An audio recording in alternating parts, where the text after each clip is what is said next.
Yep, that's me, the Elite Ace, getting my ass kicked and handed to me yet again by this guy.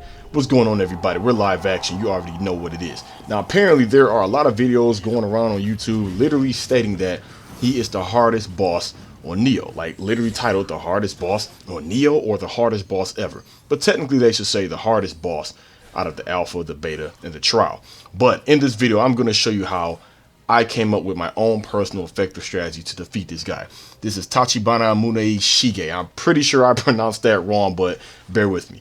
So, the way I did it with this boss. No, first let me go back and say how I messed up. When I first went to fight this boss, I just, rushed in.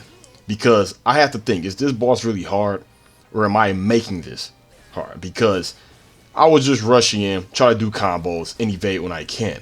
But you can't do that because in this game, like many others, bosses have different patterns. And this game has different type of weapons, 3 stances per weapon. You can enchant your weapons with different things, and you can level up and increase your items and armor. So that plays a key role.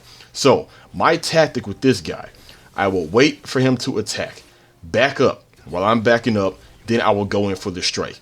Also with this game, the enemies have a stamina bar, just like you. They can run on the stamina. That was a key thing into depleting his health a lot, because he uses stamina when he attacks and when he blocks.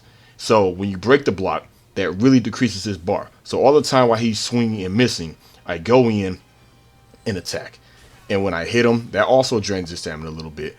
But when he blocks, that really does it. And I will go in for the high kill. As you can see, I will do back rolls. I'll keep backing up, keep backing up. When he uses his sword like that in the circular motion and sheath it and unsheath it and does the combo, you just wait for it, you keep backing up, and you go in. And as you can see, I used the regular katana, and I would go in the high stance during this whole fight. So, as you can see, I defeated him, collect the items, you get his sword. You also get his Zanpato spirit, as I like to call these things on here. Now, the other thing is, you also have to watch out for when he summoned his spirit. It's like it's that right there, Riken. It's like a little Pikachu puppy, a little pup that just uses electricity, and he will lash out at you. The more his life bar depletes, he will summon his Zanpato spirit, and he'll lash at you twice. When you evade it, you think you evaded it, and then he'll just come from your left or right or from behind and hit you. And yeah, that's really how I did it. But another key thing you have to remember with this, especially if you are familiar with the Soul series, it is key to level up. That is a very important thing. Level up, apply the souls to an appropriate to the appropriate slots and everything. Matter of fact, no, they don't call it souls on here. I'm just used to calling it souls. Adamerta, whatever. But right here is the things you get for defeating this guy. So, with that being said, leveling up does not automatically equal better skill. You can level up your character all you want to have a strong weapon, but at some point, you're still going to get your ass kicked. So what we're going to do right here, I am going to show you this guy's sword in action. It is a very effective sword, in my opinion. I really like it. Now, at the bottom there, I don't know if you've seen it. I think it said press R2 or L2. You can go to the Twilight Realm. Those are like harder, slightly altered versions of existing levels, but they just don't look exactly the same. They have a darker, evil type of look to it, like a blood red sky. Everything is just darkish red.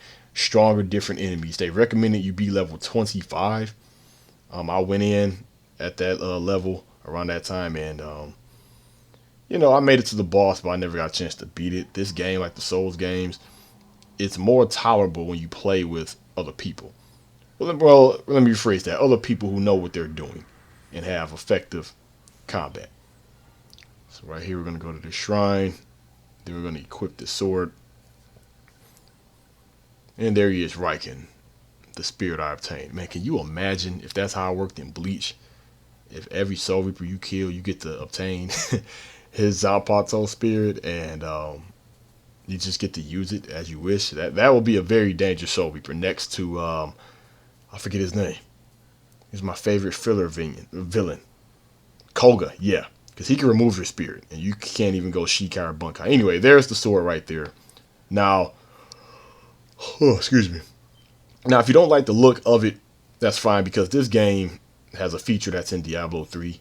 You can change the appearance of your weapon from another weapon. So for example, you just can't outright change the appearance. No, you have to have a weapon of the same class. So if like this sword, if you don't like this, the way this katana looks, then hey, you can have another katana, even though it's weaker, and you could take the better looking appearance of that weaker katana and apply it to this currently stronger one. I do like the, the whole thing of that. I like the number of weapons. You have the chain and sickle, which was not on the alpha and the beta to my knowledge. You have the katana, the dual katana, the pickaxe, the axe, the hammer, bow and arrow, sword, and shield. Yeah. So I'm going to end it right here, elites. Hopefully this was effective, and if you get the real game, just apply these tactics. Thanks for watching. I'm signing out.